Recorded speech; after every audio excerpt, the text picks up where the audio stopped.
Speeding. Speeding. Speeding. 5, 4, 3, 2, 1. The world is changing faster than ever. What used to take decades is now taking years or even months. What you see right now is the illusion that people have had for many decades about the workplace being this secure place to work the rest of your life. For the first time in the history of our nation, our children will not do as well as us. We've seen our friends get laid off, we've been laid off, we've had our pay cut. People are overworked and underpaid. They seem to have less time and less freedom. They live under constant pressure. This is going to be forced. And so even if your employer loves you, they may have to cut you. There's something wrong that on Monday morning, the heart attack rate increases by 35%. Technology is accelerating, job security is declining. It just doesn't seem like the old models of making a living are as reliable as they used to be. Every aspect of our lives, there's a better way out there, but we're still doing it the old way. We live in the greatest country on the planet, and there are a lot of people sitting around complaining and being cynical. Like everyone's whining about this old model, and I'm like, why don't you leave it? Look at all this over here, look at all this opportunity. Since so much of our lives revolve around our work and the way we make our living, many people are thinking there just has to be a better way.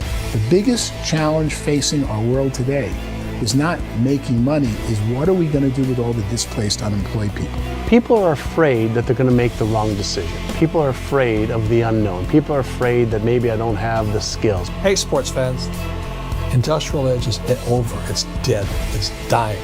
That's why going to school to get a job is an obsolete idea. A steady paycheck is an industrial age idea.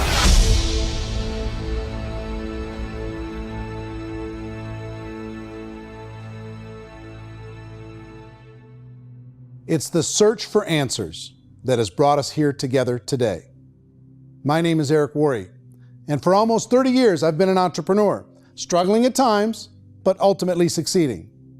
As a best-selling author, speaker, and business owner, I've spent my entire career helping millions of people around the world to become entrepreneurs. And I believe strongly that there is, in fact, a better way when it comes to how we make a living. The career landscape has changed dramatically, and many are still working in a model that is completely out of date. What worked for previous generations isn't working as well for people today. In this film, we're going to explore 3 important questions. First, what's really going on in our working world today? Second, in this new economy, is it better to become an entrepreneur, or is it safer to work for someone else? And third, if a person decides to become an entrepreneur and start their own business, how can they do it without taking on massive risk?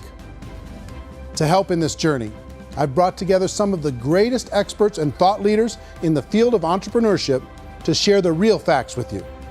My intention is to give you new information that will allow you to make choices that are not limited by an old, outdated model.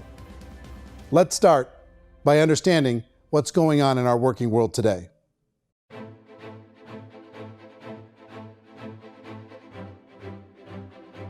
Let's look at unemployment. 30–40% of the people are honestly not working, but would be working. What our government does is if you haven't found a job in 6 months, we don't call you unemployed. We pretend you dropped out of the labor force. I've often said that unemployment, particularly structural unemployment, that's unemployment due to technological changes, is the first sign of economic growth. Think of it, 10 people live on an island. They go out every day and fish. One day, new technology shows up. A missionary brings them a net. Now, using the net, one pilots the boat, one throws the net. 2 fishermen can do all the work 10 used to. That's a 500% increase in productivity, 2 doing the work of 10, in one day. You don't have to learn a lot to learn how to throw a net instead of throw a fishing line. The island's got a big problem, 80% unemployment. But the island still has all the wealth of the fish because the 2 people produce as much fish as 10 did.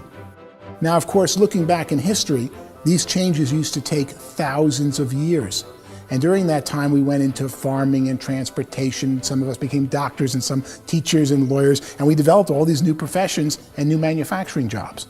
Today, these changes are occurring literally in one day when a new technological advance occurs, and we don't have the social structures to deal with it or to retrain the unemployed people. So one of the things that I think is interesting as I travel across the country and really travel around the world is the way that we work and the way we get paid for work is changing pretty dramatically. On a global basis, everything is being turned upside down because of the rapidly advancing technologies. They are eliminating many jobs, and we have been left with many people not prepared for the jobs that exist. A lot of demand in public companies was to squeeze out all the fat and to get just as much margin as we possibly could, and fat equals humans. So this idea of job security in information age is so obsolete, but it's still taught inside our school system, and that's where the problem starts. There's no financial education in school system, and people are still trained to be employees who work for that paycheck. This is a chart on the middle class. What's happening in the middle class, those that went to school, their incomes have been coming down for years. And parents still say to their kids, go to school, get a job. Now what happens to all those middle class people who are dropping off the ends of off the chart? Well, they become what's called working poor. And this is what happens to working poor. But they say poverty is ending. Well, poverty may be ending, but working poverty is going up. And this is food stamp usage. So food stamp usage in America is going through the roof right now, because people cannot earn what they call a living wage. Most people have experienced financial pressures that I think are probably greater than they have been in the past. If you're not working for yourself, then it's going to be a pretty hard road for a lot of people. Today, if you're going to control your future, the 40-40 plan is gone, where you can graduate from college and get a job and work for 40 hours a week for 40 years. That day is gone. So some of these charts actually tell you what's going on. And this is a really interesting one, you know. People are going back to school because if I go back to school, I'll get a nice job. But this is what's happening to, it's called Sallie Mae, which is the student loan guys. Student loan is going through the roof. It's now over $1 trillion, and student loan debt is worse than credit card debt.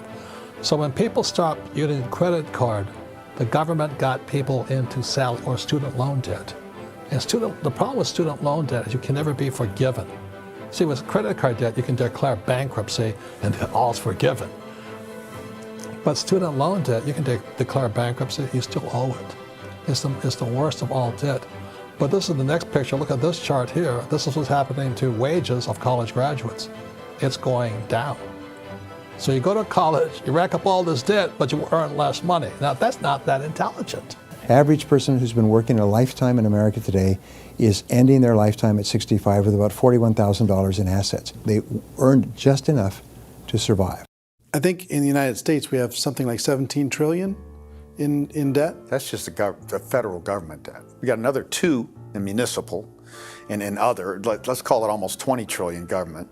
We've got 40 trillion in private debt. That comes up to close to 60 trillion. When you then add something we never had before, what you were talking about, when we look at the unfunded portion of Social Security and primarily Medicare, Medicaid, that at the most conservative estimates from outside firms, Kleiner Perkins, 67 trillion and growing. That's more than all our other debt. There's less conservative estimates that say it's 84 trillion or higher. I added up conservatively $127 trillion in total debt. Debt is a financial drug. When you take it to excess, it's like taking a drug. Yeah, it makes you feel better, it enhances your performance, but at a huge cost, eventually it kills you. And so that's what happens. We keep doing more and more debt, and you get less and less results, just like a drug, until the debt gets so high that it crushes the whole system. That's where we're at, 8.2 times GDP.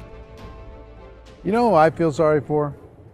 I feel sorry for the person who dreads going to work, who is sick to their stomach on Monday morning, who hates their alarm clock, who gets a little glimmer of hope on a Wednesday because it's hump day and says, thank God it's Friday. And they live for those 2 days a week where they get to be themselves and they don't have to be around people they don't like, and they don't have to play the political game in the office, and they don't have to live this half life. The person that works 50 weeks a year just to be able to have the 2 weeks for vacation. And you know what happens to most of them? Nowadays, they don't have a vacation. They have a staycation. They have time off of work, but they don't get to go where they want to go because they're overextended. They've got all this debt. They got all this situation. They hate their alarm clock. They can't sleep until they're done. They have to spend most of their life in traffic. I feel sorry for that group of people because there's a better way. They just don't know it. I see this really interesting attempt at rugged individuality in a 6x8 rectangle. And I feel like you're all the same, except for the little push pins of the pictures. There's different pictures. Yours is named Jenny and his is named Sujara, but it's the same people. And this is how they are, and they're just like the zombies, and there's no joy in there, there's no fun. There's always like the wacky woman who decorates her cubicle, and that's the most she can do there. You got to give her credits, right? The wacky cubicle woman. The basis for their life is worry. I'm worried, maybe I'll get fired. I'm worried maybe my company will go out of business. I'm worried I can't keep spinning the plates on paying the bills. I'm worried about how do I send my kids to college. I'm worried, what if the transmission of my car breaks? That's 2 or 3, I can't fix it. People live in a sea of worry, and it eats at them. Those signs that people held up during the Depression didn't say looking for gainful employment in a cubicle. It said looking for work. Work is what we're looking for. Job is just a unit of measurement. Work is what we're going after. It's time to look in the mirror and say, it's not the economy, it's my economy. It's my little world of where I am. I need to improve. I'm not going to wait for the economy to come back because frankly, the economy is doing great in this country. So I'm here on Wall Street, the financial center of the universe, the financial capital of the world. This is where most people's money goes to at least be held for a time, right? With interest rates in banks being effectively zero, and many experts are predicting it's going to stay at zero for the next 10, 20, even 30 years, people feel like they don't have any choice but to put their future into equities, to put their future into the hands of other people on this stock market, and hope that the stock market goes up, hope that the stocks that their advisors pick or that they pick goes up. That's one way to go, I guess. It's my personal belief that if you put your future into the hands of yourself, in other words, you have earning power by yourself, I think you're a better investment than these guys. I think you controlling your future is a better option than handing over your retirement to these guys. The average household income in the United States is approximately $50,000 a year, what they call the middle class. To reach the top 25% of income earners, you'd need to earn at least $90,000 a year. To reach the top 10% would be a household income of $140,000, the top 5%, $190,000, and to be in the top 1%, you'd need a combined household income of at least $380,000 a year. So here's the question. What do you think would give you the best chance to move up and get to the top 10%, the top 5%, the top 1% or beyond? In my opinion, and in the opinion of many, many experts, the answer is to become an entrepreneur, to become your own boss. I think you have to be a business owner. I can't, the only time I ever say to someone it'd be great to be an employee is when they've already told me they've surrendered. I only tell people who are wounded spiritually that they should be an employee. And it's that feeling that you get when you pick up the backpack off the little Cub Scout and say, "Don't worry, little guy, we'll get you back to the camp." You know, it is in no way a kindness when I tell someone they'd be a great employee. The other status symbol really increasingly is lifestyle. And people can own their own business, maybe even work out of their house. That, I tell you, people admire that, like, gosh, I wish I could do that. The spirit of the entrepreneur is to be a risk taker and to be resourceful and unstoppable and to have a vision of yourself beyond where you are and not willing to settle for life as it is. Think about the great entrepreneurs. They're visionary. They have heart. They're willing to do today what others won't so they can do tomorrow what others can't. Personally, I don't think of the new economy, the old economy. I create my own economy. The entrepreneur's in control. I decide what the economy is going to be like. In the world of entrepreneurship, there are no limits. you can make as much as you want, depending on how much you want to work and how smart you are and how great a team you put together. There's no more lifetime rewarding business than being an entrepreneur. Why in America, where anyone could be anything, would people want to give up their freedom and become effectively a modern-day slave, told shut up and be here every morning at 7:30, leave at 5:30, and do what I tell you? If people decide to become an entrepreneur and work for themselves, they have some traditional options, but they're riskier than you might think. Any kind of a retail business, retail build-outs, is extremely expensive. Even just these small little yogurt stores where they're putting little yogurt machines and you get all the different flavors, you're spending $200,000, $300,000, $400,000 to open a yogurt shop. I would love to buy a Dunkin' Donuts, but it's $500,000 or so to start. I don't quite have that just in case money. Risk you can lose it all, and most guys do 2 or 3 times, and even big guys like Branson, because I'm such a fan of his, half his companies don't work. If you make $1 million, your problems are going to go. If you make $1 billion, your problem's really going to go. Just the opposite. You and I know when you're making $1 million, you got $1 million responsibilities. You make $1 billion, you got 1,000 times $1 million responsibilities. And most people say, I'd love to be my own boss. 70% of Americans would love to be their own boss, according to recent polls.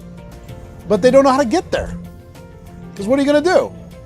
One, you could buy an existing business. If somebody's selling an existing business, you have to ask why. Usually because it's probably hard. It's probably not making as much money as they hope. 2, they could buy a franchise. A little less risk, proven system, but it's expensive to be able to do that. 3, they could start something from scratch. And that's where a lot of people feel like, I don't have the chops to do it. I don't have the money. I don't have the product idea. I don't have the expertise. I don't have whatever it's going to take to be able to get there, and I can't risk my family to do it. So 4th, they could become an investor. A lot of people in this town invest to try and figure out a way, but you got to be pretty smart with that game too, right? Venture capitalists, who are the very best and most sophisticated in investing in new breakthrough businesses, make it on 1 out of 11. That means 10 out of 11 are mediocre or fail. Most of them fail. That's the risk there. An angel investor is lucky to get 1 out of 15 or 20. A business is a team sport. Like, I have to have accountants, I have to have engineers, I have to have system designers, I have to have sales, marketing, I have to have accounting, I have to have mission statements, I have to have legal and all that. The average Joe Schmo, even me, I go out there, I don't have the skills to put a business together. I think the bottom line for the 4 traditional options is they take money, sometimes a lot of it. They take expertise, and they take time. All of that adds up to just too much risk for most people. I bought a business from somebody else and it was a lot of work. And you start wondering, what did I just buy? Because I guess ultimately I own your email list and I just overpaid for it. People that start their own business, they spend a lot of money, they spend a lot of time, a lot of effort to get things started. And the more you invest on the upfront, the harder you typically work at it. I can tell you what the success rate is of a restaurant. What is it? They're crazy enough. About 90% of them fail. About 90%, in how quickly? Year less. Wow. And if we're talking non-franchise, we're talking franchise, Sure. That's totally different. Yeah. But our students aren't getting franchise restaurants.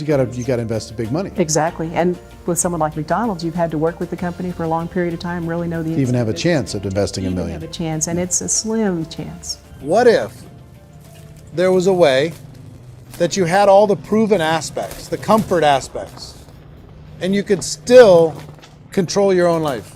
What if there was both? In other words, you didn't have to create everything from scratch. You didn't have to be a super leader. All you had to do, what if there was a proven product already? You didn't have to create the product. And there's a proven system already, proven training already. Everything except an employer. That was the only thing that you didn't have. Do you think more people would be open to working for themselves in that environment?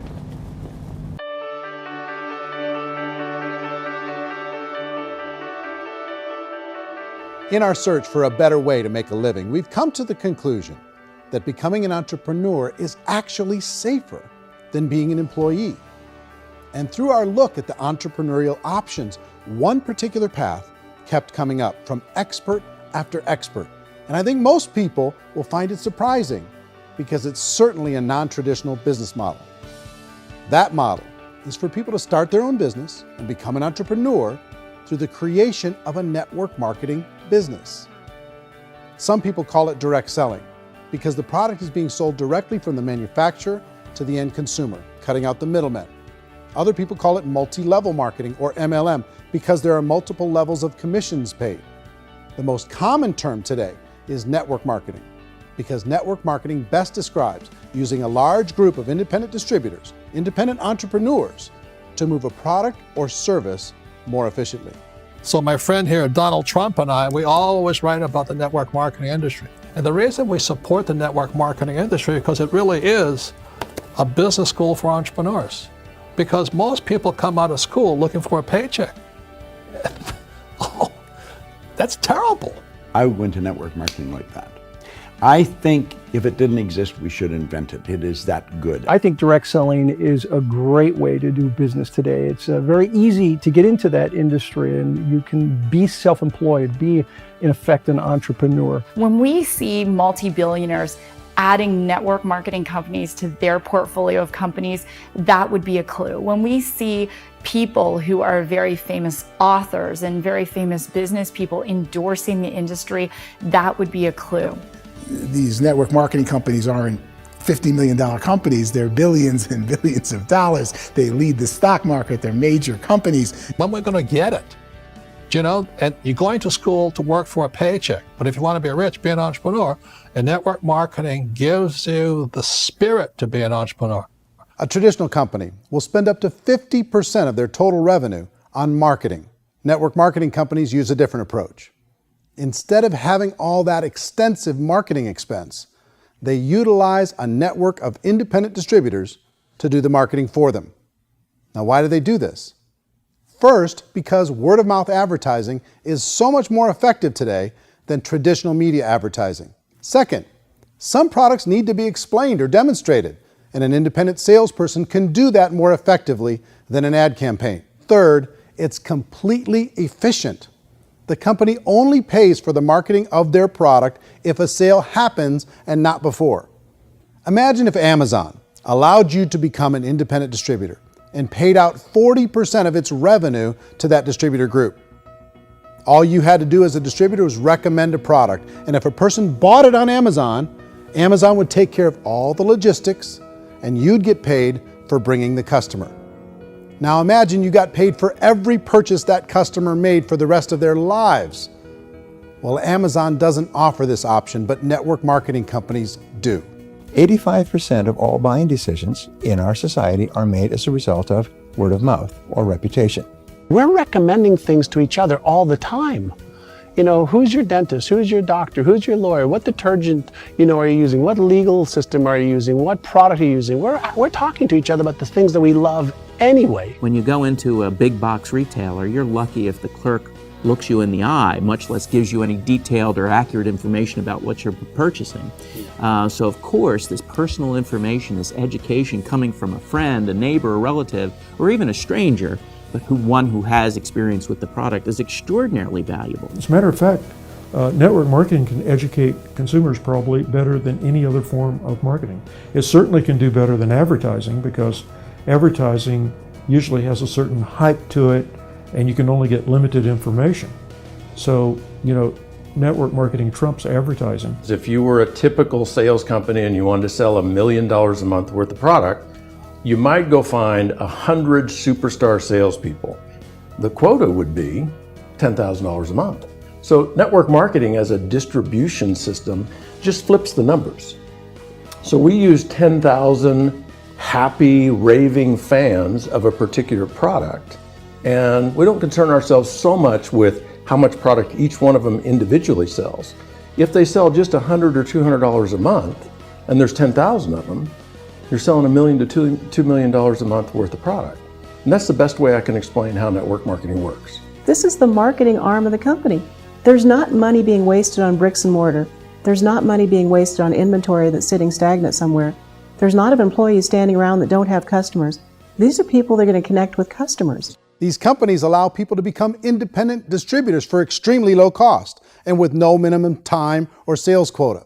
Essentially, they own their own business and can provide as much or as little sales as they choose. In other words, the distributor gets all the benefits of traditional business ownership without the risk. The advantage of network marketing is the ease of entry, the low risk, and the low startup cost, because almost everything else has very high risk. You can get in for a minimal investment. You're buying into a system that's already been proven, products or services that have been proven to work. The keys to network marketing is providing an opportunity for the masses to get involved, providing an opportunity for the average person who doesn't have the resources to start their own business. All of this so far is fairly straightforward, but network marketing offers another benefit, and it's this benefit that makes it so interesting for entrepreneurs. Network marketing allows a distributor to build their own network of other distributors and then compensates them on the sales created by that entire group. Direct selling is, at its base, very simple. It's the sale of a product or service to an individual on a face-to-face, one-on-one basis, just the way we're talking right now. But there's an important element as well, and that's the offering in conjunction with that sale of product, the offering of an opportunity for someone to make something of themselves. No matter what your social status is, no matter what language that you speak, I mean, look how many unbelievable people are becoming successful that speak every kind of language out there. What an awesome gift to give the world. Instead of having to work your way up in a system and prove that you could be a sales manager, they just decided everybody can be a sales manager. Everybody gets to build a sales team from day one.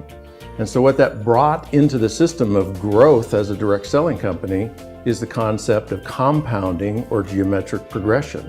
Because now you can actually grow sales force very quickly because everybody is enrolling people in their own sales force. People who are like, oh, this is weird, I'm building a sales team, or what do you think you do at a regular company? How do you think a regular company works? Network marketing is the only industry that doesn't say your past determines your future.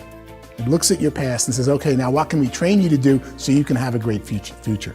Every other employer out there wants to exploit you for what you already know, not teach you something new. Network marketing has the potential to save the United States and the world, because it's going to teach people not to be employees, but to be entrepreneurs.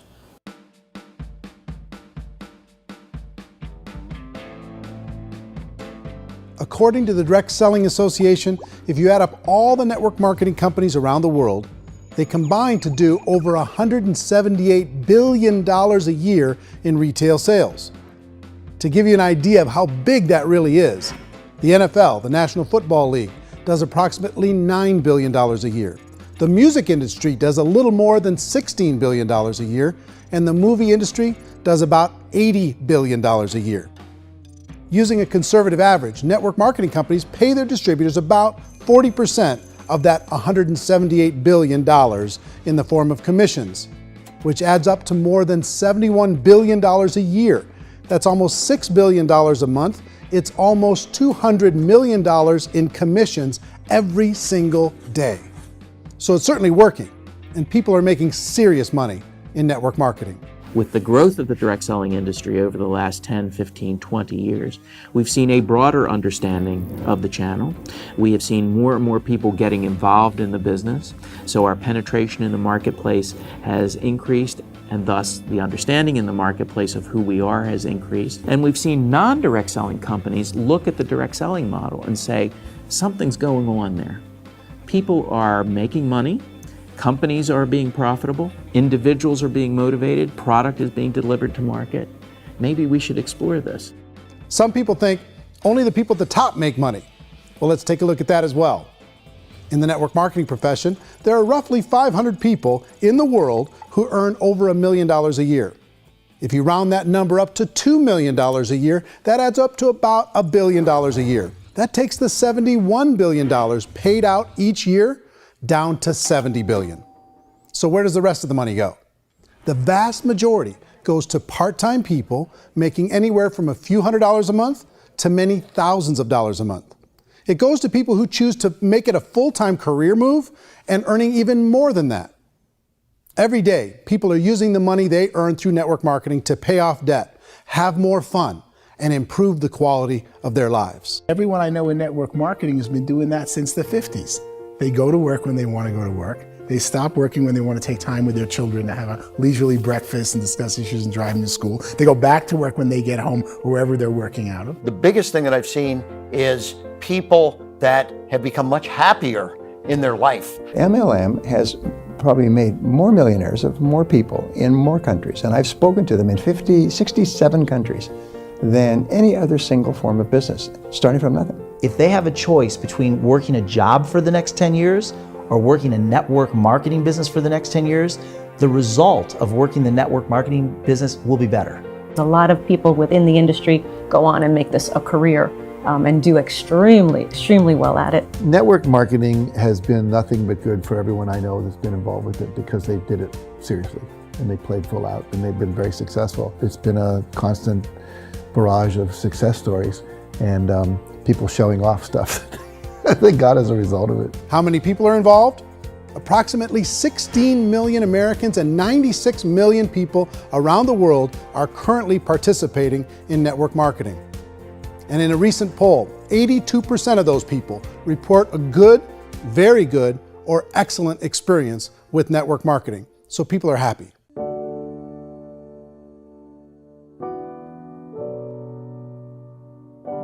So I've taken a look at the network marketing profession and really tried to understand why so many people are confused as to the validity of this as a business. One is this pyramid shape. People get really messed up with this pyramid. Oh, it's one of those pyramid things. So I just think there are a lot of haters out there who really don't understand the industry and say, oh, it's a get-rich-quick scheme. It's a pyramid. Well, corporate America is a pyramid scheme. You know what I mean? It goes like this. You have thousands of MBAs, let's say working for Ford or General Motors or Coca-Cola. If all these MBAs, they're all trying to get to here, that's a pyramid. Only one guy's going to make it. Every 10 years, one's going to make it. Whereas you look at network marketing, it's like this. So you're here, and your job is to develop other CEOs coming up behind you. So it's an inverse pyramid. In network marketing, it's a very simple concept. If you sell product, you get paid. It is paid based on production. There is no first mover's advantage. There is no investment component where the more somebody spends, the more they're entitled to make. So the two are polar opposites of each other. It doesn't matter what shape the company is or the compensation plan is shaped, whether it's a circle or a pyramid or a triangle or a trapezoid, it doesn't matter. If compensation is coming primarily from recruitment, then you've got a problem.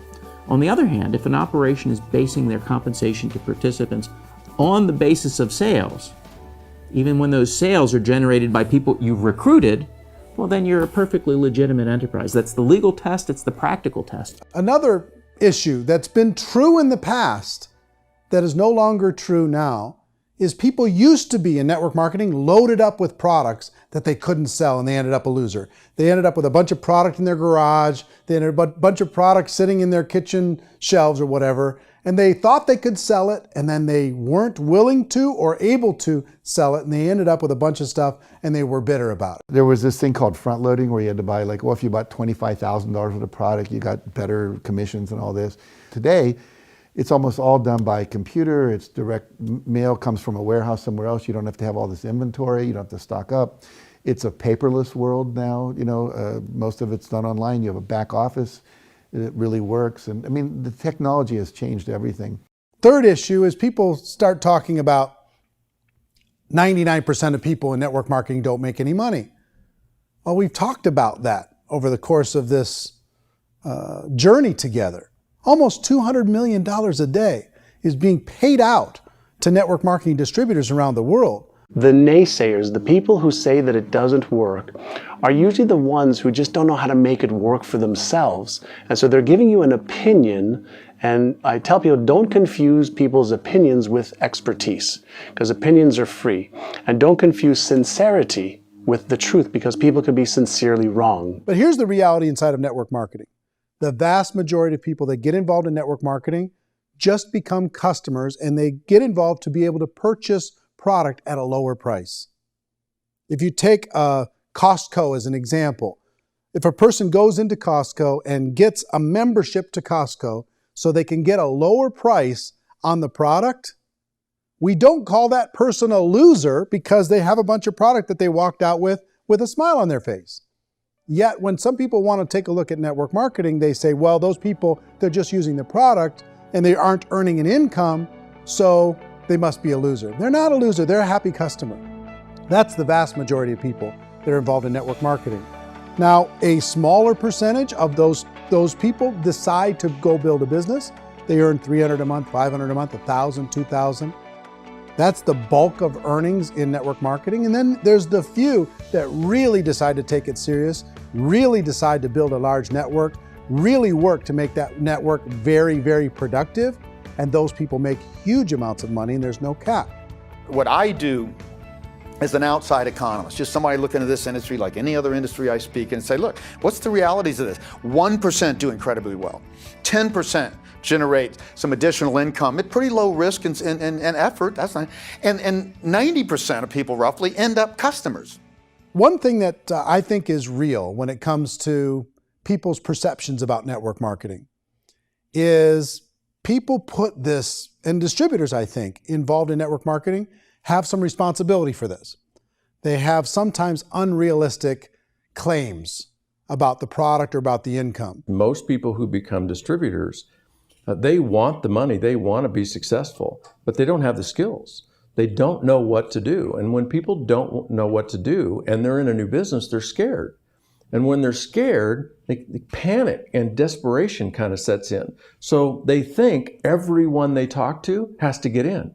So if I talk to you and you say, well, no, I don't have time to do that, they're like, no, I need you. You have to do this or I won't be successful. So I start clawing on you. I start that desperation. So then I start making claims about the product, which are not appropriate, probably not even true. Or I start saying, oh, let me show you how you can make all this money and you don't have to do anything, Eric.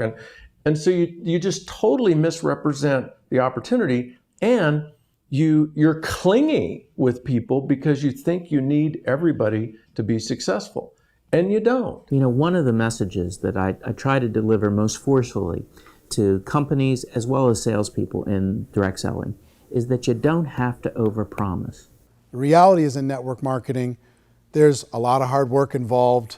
There's a lot of effort. You're going to have to develop yourself. It's a business like anything else. It's going to take some time, but in my opinion, it's better.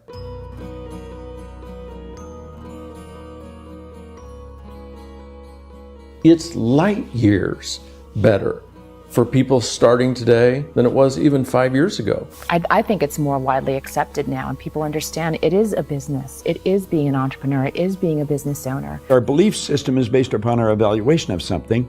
And frequently, if we reevaluate a situation, our belief about that situation will change. The industry has changed and it's grown up. It's totally transformed. You've got young people today that have grown up with social media, and they understand networks. They understand how people are connected through technology, and they understand how money flows through those networks. So when they see network marketing, they don't see it the way their parents saw it. And we've all learned, the larger industry that you represent, has all learned from those mistakes and flaws and errors that have happened early on. Early algorithms didn't work the right way. That's all fixed. It's like when they design a computer program, they design the program, then they run it, and then they go back through and they debug it.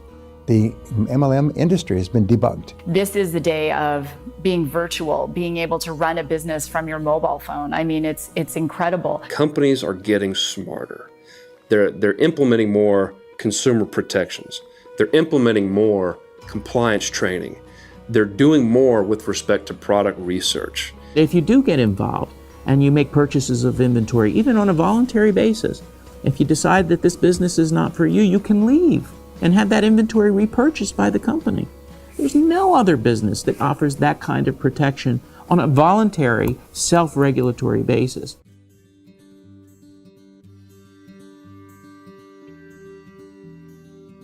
If you decide to look further into a network marketing business in order to generate more cash flow for your family, I would recommend reviewing the following 4 elements. First is the product or service. And on the product or service, I would ask 5 important questions. 1, do you like it? Is it something you would feel comfortable sharing with others? 2, is there a recognized need in the marketplace? It's hard to create a need if one isn't naturally there. 3rd, does the product meet that need? Does it solve a legitimate problem for consumers? And 4th, is it priced to sell? Can it compete in the marketplace? And fifth, is it priced for profit? Is there enough margin for the company and the distributor to be able to generate income for the long term? If you can answer the questions on the product to your satisfaction, the next element to consider is the company itself. Is it well run? Do you believe in the founders or the management team? Do you feel they have what it takes to go all the way? See, it doesn't matter how good the product is if the management can't take care of the company. Good management can change with the times. They can handle adversity. They can make good decisions. Make sure you choose a company that can serve you for a long time. The third element to consider is the compensation plan. And with that, there are 3 important things to look at. First, a brand new person needs to be able to generate some money fairly quickly. It may be an obvious reason, but you can probably imagine the ripple effect of a distributor getting involved and having even a small victory fast. That can only help with the overall success of the organization. Second, a person should be able to develop a moderate part-time income in a reasonable period of time. As they develop their network and as their sales grow, they should be able to enjoy more benefits. And third, for the people who are really serious, for those who decide to really go pro in the network marketing profession, there should be the possibility to make a serious full-time income if they work hard and are committed to developing their skills. If you're comfortable with the product, the company, and the compensation plan, the last thing you should look at is the support that will be made available to you. Does the company have a website? Does it have a solid online reporting tool? Do they have comprehensive training available? Do they host events to help you build your business? If you decide to do this, what kind of a support system can you plug into? Choosing a network marketing company is a personal decision. But evaluating the 4 elements of product, company, compensation plan, and support is a great place to start. Is the company promising that you're going to get rich quick or that you can make a lot of money without a lot of effort? That's a red flag. Is there a product that you really believe in that you think can be sold?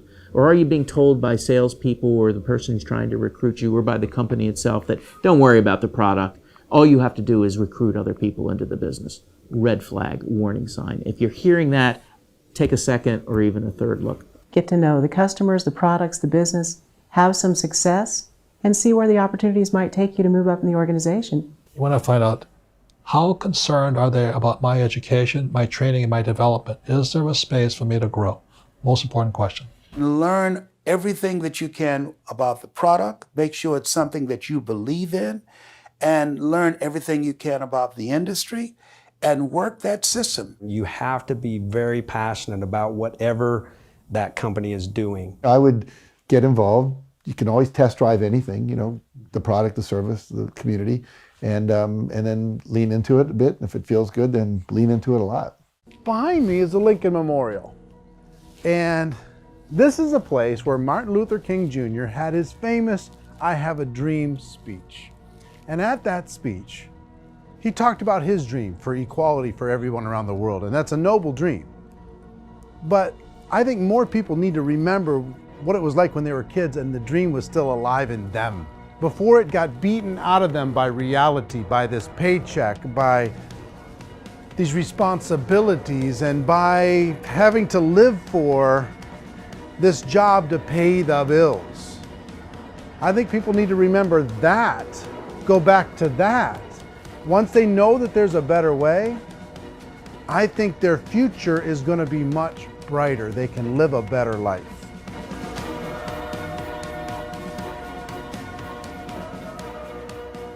So if you're considering getting involved in a network marketing company, let me offer you just a few pieces of advice. First, network marketing isn't perfect. It's emotional, it's challenging. Like any entrepreneurial venture, it can have its up days and its down days. But if you have an entrepreneurial bone in your body, it's just better. Second, if you're gonna do it, decide to be professional. Decide to go pro. It's better to do that than just be this amateur sticking your toe in the water.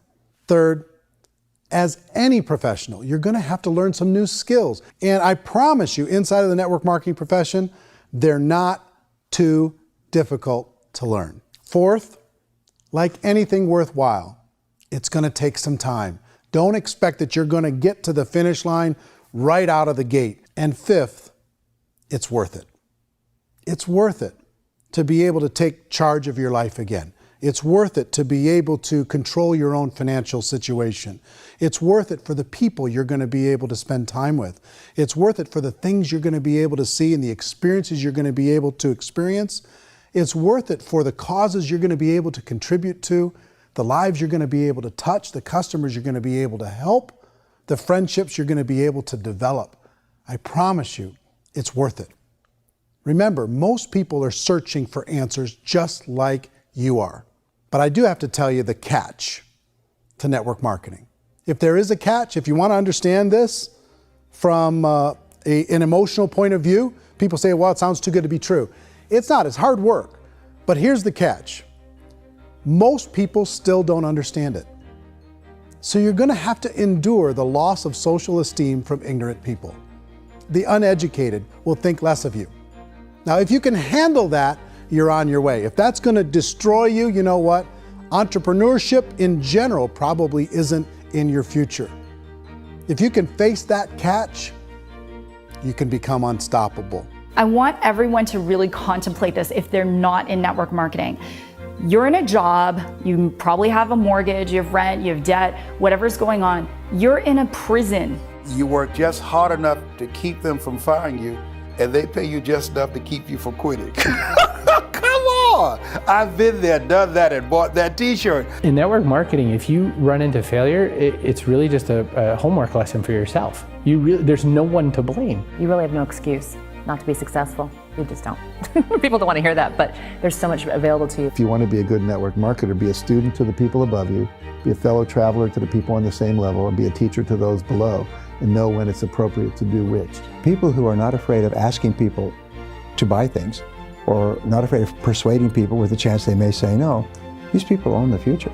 Nothing happens until something moves. So you got to go move, you got to go do something, or nothing's going to change in your life. In the beginning, you're going to do a lot of things that you don't get paid for. But as you go down the road, you get paid for a lot of things that you don't do. And your job is rehabilitate the spirit, the entrepreneur spirit in all of us. Get it back. Either give it a strong yes or a strong no, but no wishy-washy, dilly-dally stuff in the middle. There's dreams and there are nightmares, but I believe that the biggest nightmare of all is when you don't pursue your dream. You're going to see some monumental growth in this profession. It's an exciting, exciting time to be involved with the network marketing profession. The next 10 years, I see just exponential growth. When that tipping point comes, it's not a matter of asking somebody, have you ever heard about network marketing? You're really asking them, which company are you building your wealth in? We are here to fix the world, to improve relationships with other people, to improve other lives. And the real reward comes as an entrepreneur in any level from teaching somebody something and watching them soar. There is no greater reward.